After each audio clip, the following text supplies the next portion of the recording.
Patriotism is the last refuge of the scoundrel. Samuel Johnson, 1775. I have a colleague who is a substance abuser.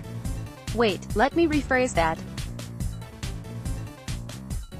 A colleague of mine is perpetually frustrated by the unwillingness of climate science deniers to see the truth about climate change in the data she and the vast majority of the world's scientists present to them. As the data grows stronger, her frustration grows greater. Our conversations over the years have followed pretty much the same pattern.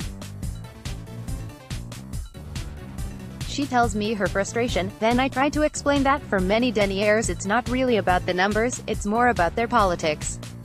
Then she says if they would only look at the substantive peer-reviewed data, they would see. Then I say, exactly, maybe they only see what they want to see, and mumble something under my breath about her numbers being boring. Then she says I heard that, and I say, heard what, and anyway what's changed and why do we have to have this same stupid conversation over and over again? I own that I'm not the adult in the room here. The other day in the midst of our usual banter my friend stopped me at what's changed? Then, she said, what's changed is the deniers are attacking my politics. They used to make more of a pretense of attacking the numbers. Why do you think that is? I didn't have an answer at the time, but I think now it might have something to do with the findings of a pair of opinion surveys that have been reported on over the last week or so. A poll conducted in November 2018 by the Associated Press and the Nork Center for Public Affairs Research at the University of Chicago found that nearly half of all Americans believe climate science is more convincing than it was 5 years ago based on extreme weather events, e.g., rising incidence and intensity of storms, droughts, and record hot summers. By the numbers, 48% of Americans find climate science more convincing, 36% say their climate views haven't changed, while 16% claim climate science is less convincing over the last 5 years. A second university poll conducted by Climate Communications Programs at Yale and George Mason found the same pattern occurring and for much the same reasons. A key takeaway was a 15% rise in the number of respondents who said they were personally experiencing the impacts of Earth's warming. I think these poll results help to explain my friends encountering more ad hominem attacks. Deniers, particularly those in political circles, are intuitively sensing just what the surveys seem to be suggesting: people's increasing confidence in mainstream climate science based on their own experiences. The deniers she's encountering are taking a page from Trump's own playbook.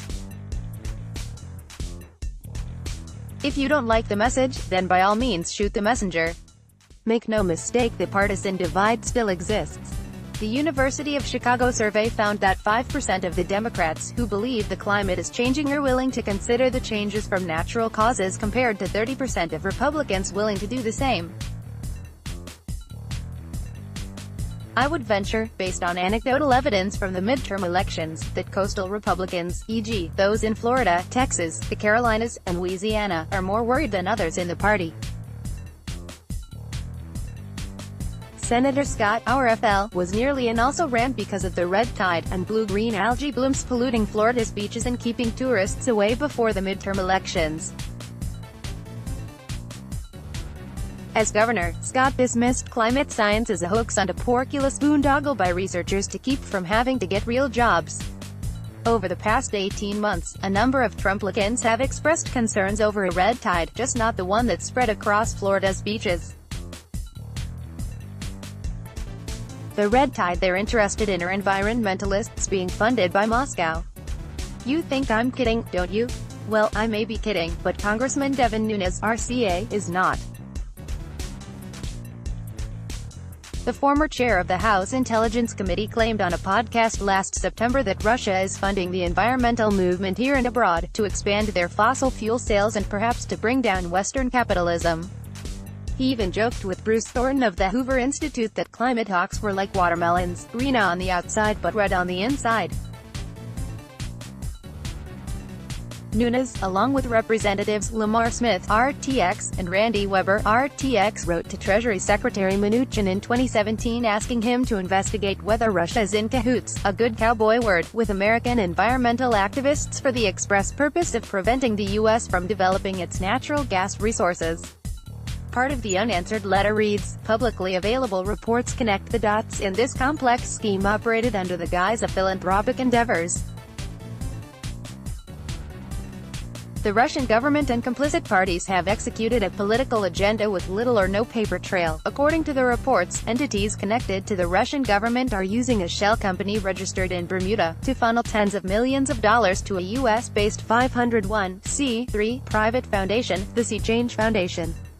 This money appears to move in the form of anonymous donations. Sea Change then passes the money originating in Russia to various U.S.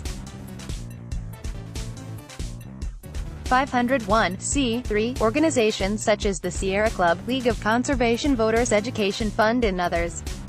These funds are dispersed as grants that will be used to execute a political agenda driven by Russian entities. I'm still curious to know why Nunes didn't simply ask Trump to text his buddy Vlad to ask if the accusations of Russian collusion with U.S. environmental groups were true. Nunes and his Texas sidekicks are not the only ones who have accused environmental advocates of shelling for foreign governments. Rob Bishop, RUT, chair of the House Committee on Natural Resources in the 115th Congress, suggested that the Center for Biological Diversity, the Natural Resources Defense Council, the World Resources Institute and Earth Justice should register as agents of foreign governments. Bishop was reported saying, "Based on the committee's investigation to date, we are concerned that environmental groups that bring such lawsuits may be knowingly or vulnerable to unwittingly serving as proxies for our foreign adversaries." Bishop and another Republican member of the Committee on Natural Resources, Bruce Westerman, RAK, sent letters to the organizations asking for any documents related to potential foreign influence or control over the groups. The congressmen were basing their suspicions on the group's involvements in lawsuits filed in Asia and the Pacific Ocean having to do with the protection of endangered marine mammals. A letter was also sent by the committee to Defense Secretary Mattis telling him of the lawsuits being filed by the groups. The lawmakers allowed as how some lawsuits represent sincere and justified concerns about the effect of federal actions on the environment, others may be maliciously filed to stop, restrict, delay, or impose additional costs on U.S. military activities. The committee letter cited as one example NRDC's suit against the Navy's use of active sonar and underwater explosives for the harms they would cause marine life in the area. Saying that a four-star wouldn't understand the potential implications for U.S. defense should NRDC's suit succeed, the lawmakers explained, active sonar is the most effective means of detecting the ultra-quiet diesel-electric submarines deployed by foreign navies, such as China's People's Liberation Army Navy. Right-wing attacks on the Sea Change Foundation and grantees like the Sierra Club, the Energy Foundation, and others have been going on for a while now, starting in earnest during the Obama administration. In 2014, minority members of the Senate Committee on Environment and Public Works issued a report in which they claimed to have exposed an elite group of left-wing billionaires who directs and controls the far-left environmental movement, which in turn controls major policy decisions and lobbies on behalf of the U.S. Environmental Protection Agency, EPA. The Sea Change Foundation was accused in the report of funneling tens of millions of dollars to other large but discreet foundations and prominent environmental activists who strive to control both policy and politics. Right-wing media outlets like the DC Caller, the Daily Signal, Breitbart and Fox regularly write or carry stories rehashing the claims against the foundations and venting vitriol on individuals in terms a white nationalist like Congressman King, Aria, might copy. The freshman class of the new Democratic House majority is already a target of conservative conspiracists. Days ago, the Heartland Institute's Justin Haskins wrote an opinion piece for Fox News that called out Congresswoman Alexandria Ocasio-Cortez, AOC, for having ripped off her radical and destructive policy proposal from our democracy's socialist enemies to the north. Haskins informed readers that AOC's Green New Deal (GND) proposal was just a rehash of the LEAP manifesto.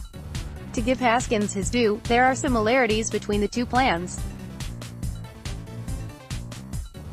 Although why it makes a difference, I'm not sure. I can only assume that it was the word manifesto that set him off. It is not the first time Haskins popped off about the suspicious and un-American roots of Democrats and environmentalists. In an earlier piece of his mind, he expressed outrage at the Democrats' sharp leftward tilt. He might have left it there, but of course, he didn't. He twaddled on about Karl Marx and how Americans fought and died in the Korean and Vietnam Wars, begun under Democratic presidents, to stop the spread of communism. I've since told my friend to ignore the personal attacks of deniers and to wear their barbs proudly as evidence that her numbers, as boring as they may be at times, are making a positive difference in the national climate debate. And to the Nuneses, Bishops and Haskins of the world I say, what could possibly be more patriotic than creating a just society and preserving the habitability of the nation's environment for current and future generations? Lead image credit, Gene WIMMERLIN 5333657 Unsplash.